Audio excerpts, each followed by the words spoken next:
How to make a stand in Please Donate on Roblox Mobile. If you find this video helpful, be sure to drop a like and subscribe. So basically what I got to go ahead and do is firstly claim the stand. When I claim it, it shows me if I want to do a tutorial. I'm going to do no.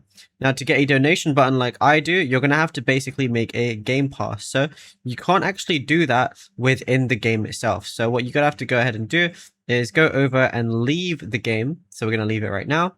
Then go back. And now on the top left, press the 3 lines. Then you're going to see a lot of options, but we want to go ahead and press create. Once we press create, we're going to see our places. So go ahead and go to experiences and then make a place if you haven't already. On the top left, press the 3 lines and then go to monetization. Then go to passes. Now we want to create a pass. So you can name it anything you want and add a description.